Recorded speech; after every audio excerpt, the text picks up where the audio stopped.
लाडो, अरे ओ लाडो, दरवाजा खोलो। अरे ये इतनी सुबह सुबह कौन आया होगा? कौन है? अरे मैं हूँ रानो, दरवाजा खोलो। अरे रानो, तुम इतनी सुबह सुबह तुम यहाँ पर कैसे? अंदर आ जाओ, बाहर बहुत ठंड है। बोलो रानो, आज इतनी सुबह सुबह कैसे आना हुआ? घर पर सब ठीक तो है ना? हाँ लाडो, घर पर सब ठीक है। अभी मैं पेट से हूँ ना, इसीलिए आजकल मुझे बहुत ज्यादा भूख लग रही है और घर पर थोड़ा भी अनाज नहीं था। मैं अनाज लाने के लिए जाने वाली थी, लेकिन बाहर बहुत अंधेरा है। तुम्हारा घर पास में ही था, इसीलिए मैं तुम्हारे पास आई हूँ। क्या तुम मुझे थोड़ा अनाज दे सकती हो? हाँ हाँ, क्यों नहीं। रुको, मैं अभी लाती हूँ। ये लो, तुम्हें जितना खाना है उतना खाओ। रानो को बहुत भूख लगी थी। वो अनाज पर टूट पड़ती है। थोड़ी ही देर में वो सारा अनाज खा लेती है। क्या मुझे और थोड़ा अनाज मिल सकता है? हाँ हाँ, क्यों नहीं। ये लो।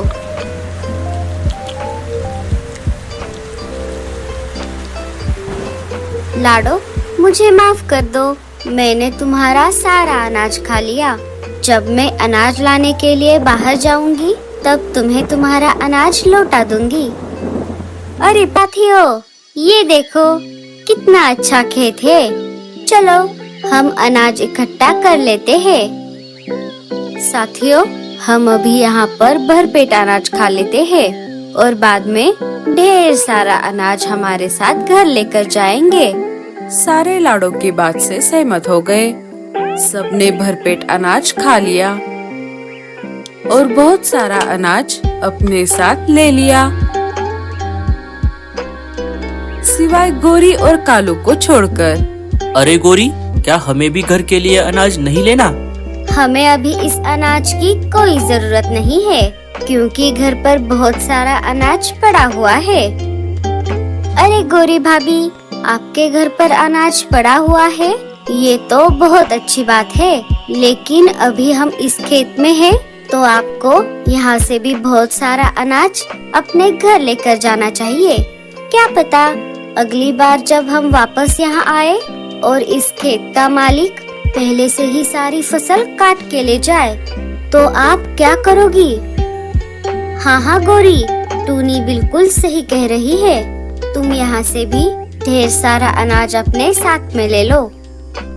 नहीं नहीं, आप दोनों मुझे मत सिखाओ, मुझे अनाज की कोई जरूरत नहीं है। अरे अरे, अब बस भी करो, बहुत हो गया। चलो हम सब चलते हैं। सारे वापस अपने जंगल की तरफ निकल पड़े।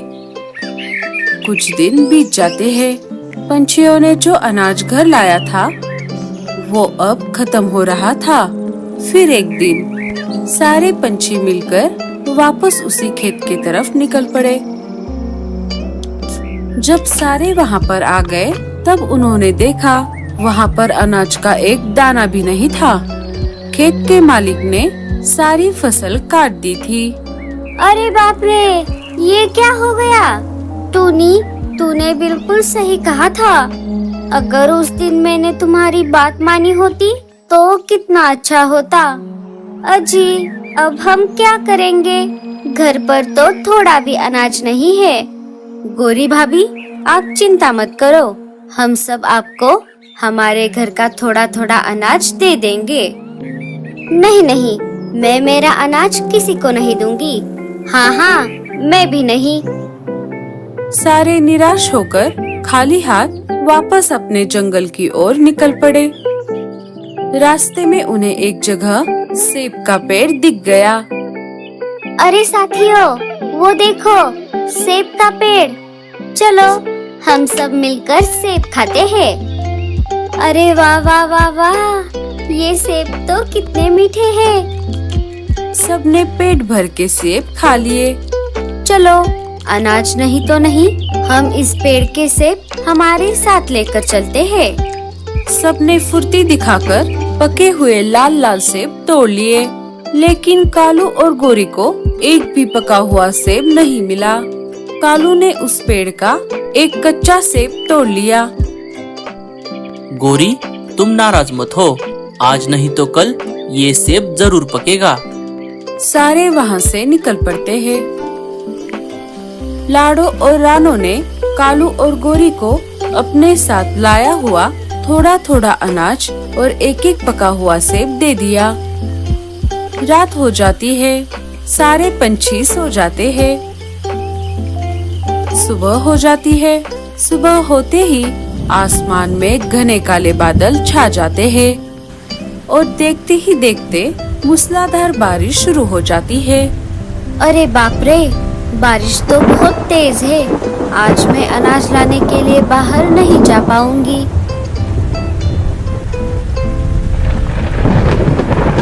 मेरे प्यारे बच्चों, तुम डरो मत, तुम्हारी मम्मा तुम्हारे पास है।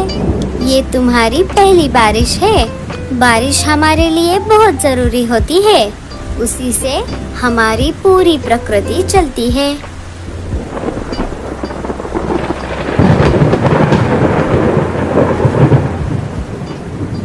अजी, मुझे बहुत भूख लगी है। आप बाहर जाकर मेरे लिए कुछ लेकर आओ। अरे गोरी, अभी अभी तो तुमने ढेर सारा अनाज और वो पके हुए सेब खाए थे और फिर भी तुम्हें भूख लगी है। बाहर बहुत तेज बारिश हो रही है। अगर तुम्हें इतनी ही भूख लगी है तो तुम ये कच्चा सेब खा लो। छी छी छी, मुझे नहीं खाना वो कच्चा सेब। उससे अच्छा मैं भूखे रह जाऊं। बारिश अपने जोरों पर थी। देखते ही देखते जंगल में पानी भरने लगा। अरे बाप रे, ये बारिश तो रुकने का नाम ही नहीं ले रही। थोड़ी ही देर में जंगल में बाढ़ आ गई। पंछी एक एक करके अपने घोंसले से बाहर आने लगे। सारे बारिश के रुकने का इंतजार कर रहे थे। देखते ही देखते दोपहर से शाम हो गई।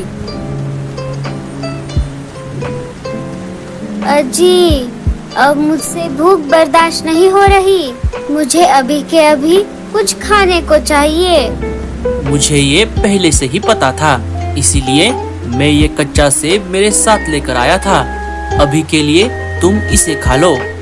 गोरी मजबूर थी। उसने जैसे ही सेब को अपनी चोंच मारी, उसने अपना मुंह टेढ़ा कर लिया। अरे छी छी छी छी छी, ये सेब कितना कड़वा है।